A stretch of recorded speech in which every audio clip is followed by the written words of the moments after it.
આપણે વામન પુરાણના 28મા દિવસની કથાને આગળ વધારીએ. સ્કંદે મરાયેલા ઘોડાવાળા રથથી સારથીને ખેંચીને શક્તિથી તેમને મારી નાખી પૃથ્વી પર ફેંકી દીધા. ઇન્દ્રાદિ દેવતાઓએ રથને ધ્વજા તથા ધુરા સહિત તોડી નાખ્યા. મહાપરાક્રમી અંધક રથહીન થઈ જતા ગદા લઈને દેવો તરફ દોડ્યો. તેણે 8 પગલાં ચાલીને ગંભીર વાણીથી મહાદેવને કહ્યું કે ભિક્ષુક, આ સમયે તમે સેનાવાળા છો અને હું અસહાય છું, છતાં હું તમને જીતી લઈશ. આજે મારી શક્તિ દેખો. તેનું વચન સાંભળી શંકરે સર્વ દેવતાઓને પોતાના શરીરમાં છુપાવી દીધા. પછી તેમણે અંધકને કહ્યું કે દુષ્ટાત્મા, આવ, હું એકલો જ તારી સાથે લડવા ઊભો છું. તે મહાન આશ્ચર્ય જોઈ શંકર નંદીને છોડી પર્વત ઉપર ઊભા રહી ગયા. ભૈરવે ત્રણેય લોકને ડરાવી દેનાર અત્યંત ભયાનક રૂપ ધારણ કરી તે અંધકનું હૃદય ચીરી નાખ્યું. તે વખતે શંકરનું રૂપ ભયાનક, દાઢોવાળું, કરોડો સૂર્ય સમાન પ્રકાશમાન, વાઘંબર પહેરેલું, જટાથી સુશોભિત, સર્પોના હારથી અલંકૃત, ડોકવાળું તથા 10 ભુજા અને 3 નેત્રોથી યુક્ત હતું. એવા લક્ષણવાળા મંગલદાતા શાશ્વત ભૂતભાવન શિવે શૂલથી શત્રુને વિદીર્ણ કરી નાખ્યો. હે નારદ, હૃદય વિદીર્ણ થઈ જવા છતાં દાનવ શૂલ સાથે ભૈરવને પકડી 1 કોસ સુધી તેને ખેંચી ગયો. ત્યારે ભગવાન શત્રુને પોતાના શૂલથી તરત માર્યો. અંધકે પણ શંકરના શીલ પર ગદા મારી અને શૂલને બંને હાથે પકડી તે ઉપર ઉછળ્યો. સૂર્યના આધારરૂપ મહાયોગી શંકર ઊભા રહ્યા. ગદાના આઘાતથી તેમના માથામાંથી ઘણું લોહી વહેવા લાગ્યું. પૂર્વ દિશાની ધારાથી વિદ્યારાજ નામથી પ્રસિદ્ધ ભૈરવ ઉત્પન્ન થયા. દક્ષિણ દિશાની ધારાથી કાલરાજ નામના ભૈરવ ઉત્પન્ન થયા.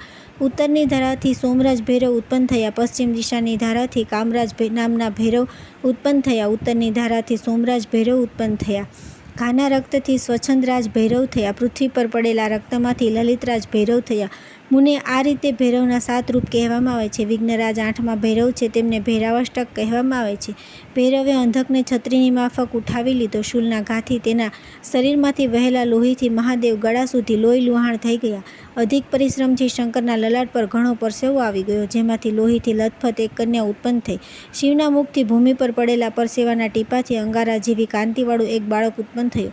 અત્યંત તરસ્યું તે બાળક અંધકનું લોહી પીવા લાગ્યું અને અદ્ભુત કન્યા પણ કાપવાથી નીકળેલા રક્તને ચાટવા લાગી. તે પછી ભૈરવનું રૂપ ધારણ કરનારા શંકરે પ્રાતઃકાળના સૂર્ય સમાન કાંતિવાળા તે કન્યાને મહાન વચન કહ્યું કે હે શુભકારિણી, દેવતા, ઋષિ, પિતૃ, સર્પ, યક્ષ, વિદ્યાધર તથા માનવ તારી પૂજા કરશે. તેઓ બલિ તથા પુષ્પાંજલિથી તારી સ્તુતિ કરશે.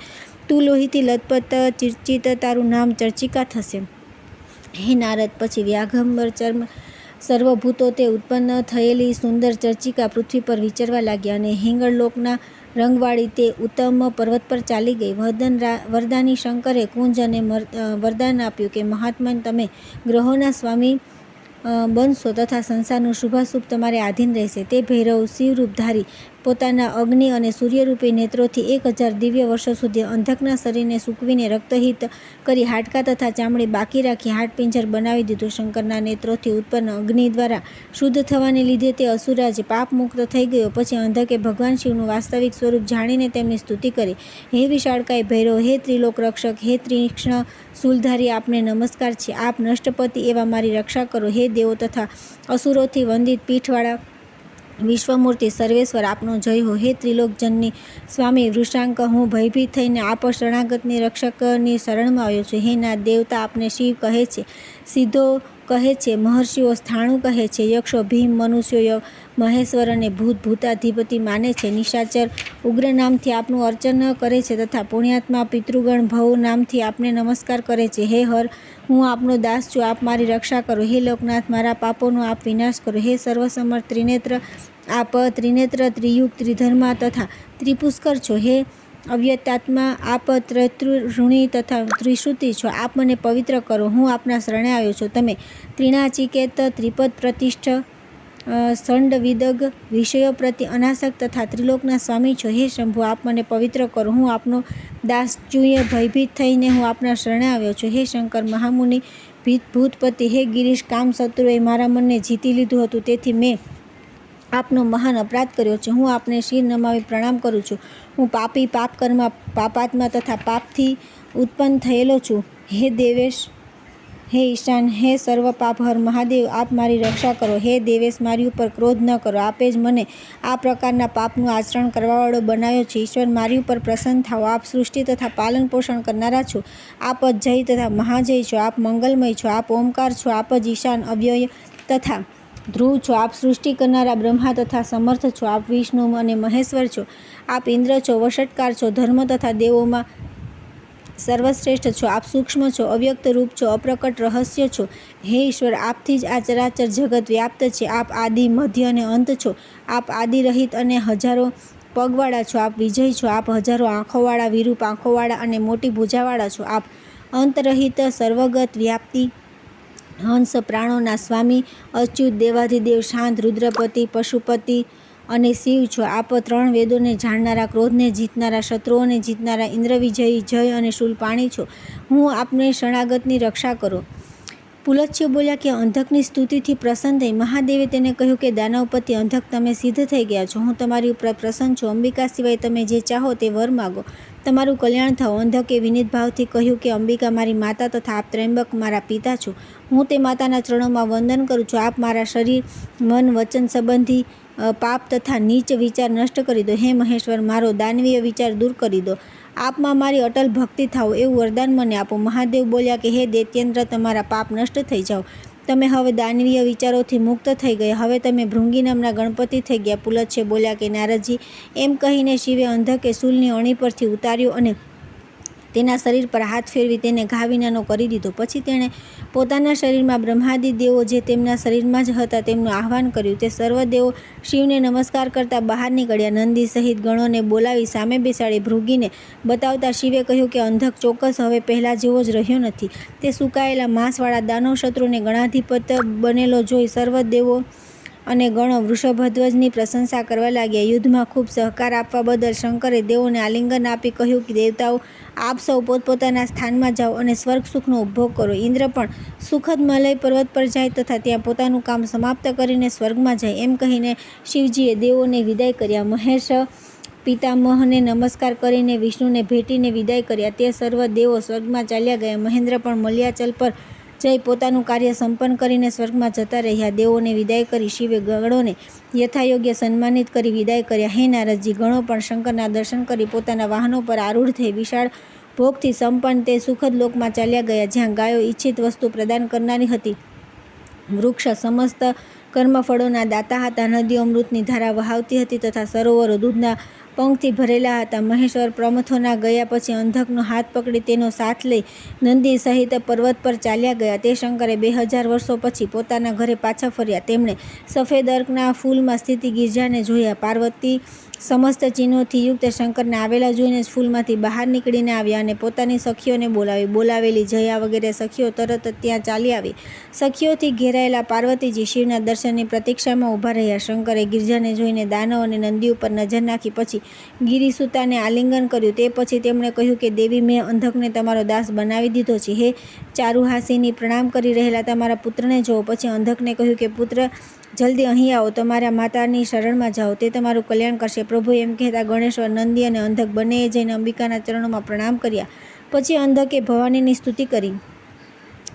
હું ભવાનીને પ્રણામ કરું છું. હું શંકરની પ્રિયા, લોકધાત્રી, જનિત્રી, કાર્તિકેયની જનની, મહાદેવની પ્રિયા, લોકોને ધારણ કરનારી, ચંદીની ચેતના, ત્રિલોક જનની, ધાત્રી, દેવમાતા, ઇજયા, શ્રુતિ, સ્મૃતિ, દયા, લજ્જા, શ્રેષ્ઠ, કાંતિ, આજ્ઞા, અસૂયા, મતિ, સદાપાવની, દૈત્યસેના મર્દિની, મહામાયા, વૈજયંતી, અત્યંત શોભાવાળી, કાલરાત્રિ, ગોવિંદ ભગિની, શૈલરાજ, સર્વદેવોથી પૂજિત, સર્વભૂતોથી અર્ચિત, વિદ્યા સરસ્વતી, શંકરની મહારાણીને નમસ્કાર કરું છું. હું શરણાગત રક્ષક મૃડાનીની શરણમાં આવ્યો છું. હે દેવી, આપને વારંવાર પ્રણામ છે. હે નારદજી, અંધકે આ પ્રમાણે સ્તુતિ કરતા ભવાનીએ પ્રસન્ન થઈ શિવમાં તારી ભક્તિ સદાય રહે એવો વર આપ્યો.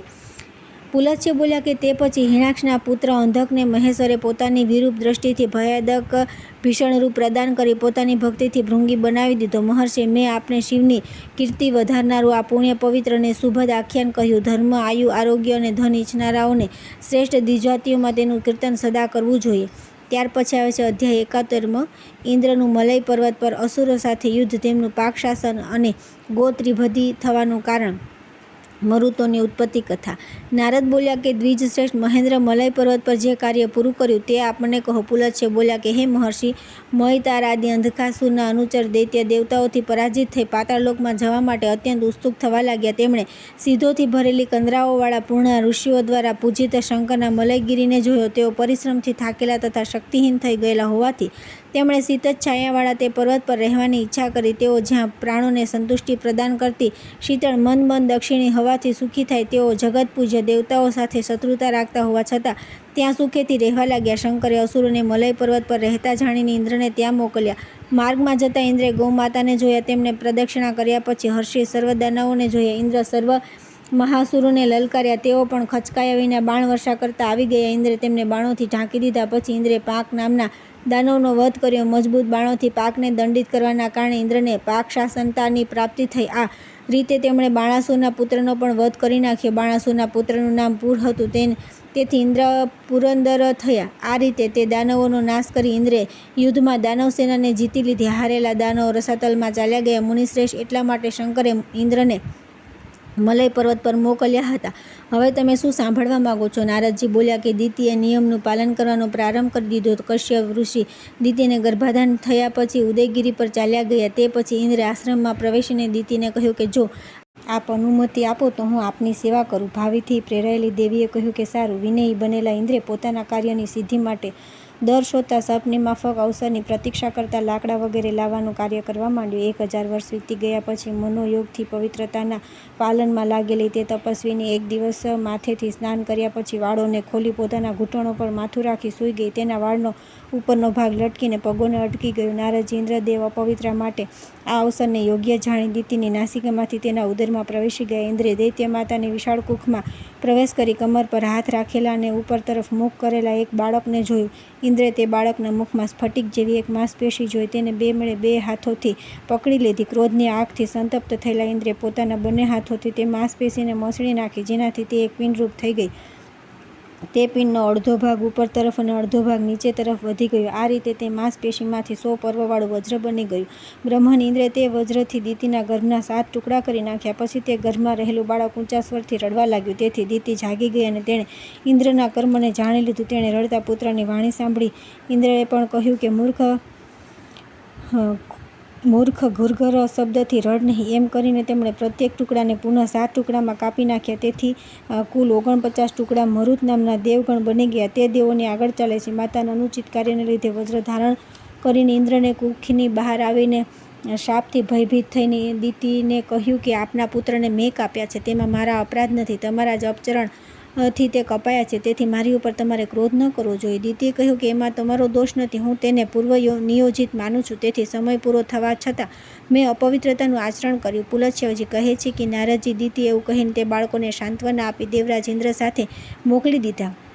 મહર્ષિ આ રીતે પૂર્વકાળમાં ભર્યા થઈને મહેન્દ્ર ગર્ભસ્થિત પોતાના જ સહોદરના વિનાશ માટે તેમને વજ્ર દ્વારા કાપી નાખ્યા. તેથી તે ગોત્રભીત નામથી પ્રસિદ્ધ થઈ ગયા. કશ્યપ ઋષિને 2 પત્ની હતી, દિતિ અને અદિતિ.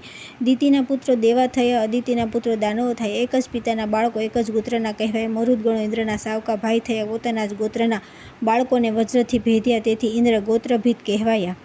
ત્યાર પછી આવે છે અધ્યાય 72મો. સ્વયંભૂ સ્વરોચિસ્ત ઉત્તમ તામસ રેવત ચાક્ષુષ મન્વંતરોના મરુદગણોની ઉત્પત્તિ. નારદ બોલ્યા કે પુલત્સ્યજી, આપે દિતિથી ઉત્પન્ન થયેલા મરુદગણોનું જે વર્ણન કર્યું તેના વિષયોમાં એ કહો કે પહેલા મરુદ કયા માર્ગમાં અવસ્થિત હતા. આપ બંને મને બતાવો કે પૂર્વ મંતરમાં વીતી ગયા પછી કયા મરુદ વાયુ માર્ગમાં સ્થિત હતા. પુલત્સ્ય બોલ્યા કે હે મુનિ, સ્વયંભૂ મનુના પુત્રના નામ પ્રિયવત હતું. તેમનો પુત્ર સંવંત 3 લોકમાં સત્કાર પામેલો હતો. તે પુત્રહીન અવસ્થામાં જ મૃત્યુ પામ્યો. તેની પત્ની સુદેવા શોક વિહવળ થઈ રોવા લાગી. તેણે પતિના શરીરને દાહ સંસ્કાર માટે ન આપ્યું. પતિના શરીરને વળગીને હે નાથ કહેતી અત્યધિક વિલાપ કરવા લાગી. તે વખતે આકાશવાણીએ કહ્યું કે રાજપત્ની, તું રડીશ નહીં. જો તારું પતિ સેવા સત્યવ્રત શ્રેષ્ઠ હશે તો આ અગ્નિ પતિની સાથે તારા હિત માટે થાવ.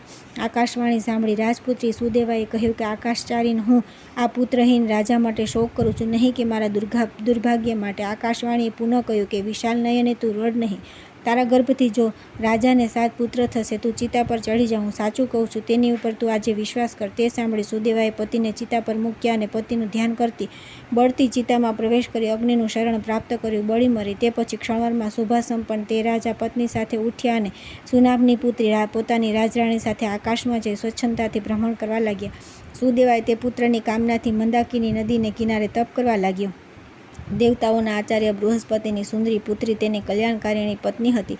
તે તપસ્વીની સેવિકા બની. તે સ્વયં ફળ, ફૂલ, જળ, સમિધા અને કુશ લાવતી હતી. તે અતિથિ સત્કાર સારી રીતે કરતી હતી. પતિની સેવામાં તે દુર્બળ થઈ ગઈ. સપ્તર્ષિઓએ તે તેજસ્વીની સર્વાંગ સુંદરીને વનમાં જોઈ. તેની દુર્બળ કાયા જોઈ ઋષિઓએ તેના પતિની તપસ્યાનું કારણ તેને પૂછ્યું. તેણે કહ્યું કે અમે બંને પુત્ર માટે તપ કરી રહ્યા છીએ. 7 મહર્ષિઓએ તેને વરદાન આપ્યું. મહર્ષિઓની કૃપાથી તમને બેને 7 ગુણવાન પુત્ર થશે. તમે જાઓ. એમ કહીને સર્વ ઋષિ ચાલ્યા ગયા. તે રાજર્ષિ પણ પોતાની પત્ની સાથે નગરમાં ગયા. ઘણા સમય પછી રાજાની તે પ્રિય રાણીએ રાજાથી ગર્ભ ધારણ કર્યો. તેની ગર્ભાવસ્થા દરમિયાન રાજા મરણ પામ્યા. રાણીએ સતી થવાની ઈચ્છા કરી. મંત્રીઓએ રોકવા છતાં તે પતિને ચિતા પર મૂકી પોતે ચિતા પર ચઢી ગઈ. મુને તે પછી અગ્નિની વચ્ચેથી જળમાં એક માંસપેશી પડી. અત્યંત શીતળ જળથી સંસક્તિક થવાથી તે 7 ટુકડાઓમાં વિભાજિત થઈ ગઈ. તે જ ટુકડા ઉત્તમ મનુના કાળમાં મરુત થયા. હે નારદજી, પહેલાં તામસ મન્વંતરમાં જે મરુત થયા તેમનું હું હવે વર્ણન કરીશ. તામસ મનુના પુત્ર વૃતધ્વજ નામથી વિખ્યાત હતા. તેમની પુત્રી અભિલાષાથી અગ્નિમાં પોતાના શરીરના માંસ અને રક્તનું હવન કર્યું. અમે સાંભળ્યું છે કે પુત્રના અભિલાષાથી તે રાજાએ અસ્થિ, રોમ, કેશ, સ્નાયુ, મજ્જા, યકૃત અને ગાઢ શુક્રની અગ્નિમાં આહુતિ આપી. તે પછી 7 અગ્નિમાં શુક્રપાત થતાં ન ફેંકો, ન ફેંકો એવો શબ્દ થવા લાગ્યો. તે રાજા પણ મરી ગયા. તે પછી તે અગ્નિમાંથી 7 તેજસ્વી શિશુ ઉત્પન્ન થયા. આગળની કથા આવતીકાલે.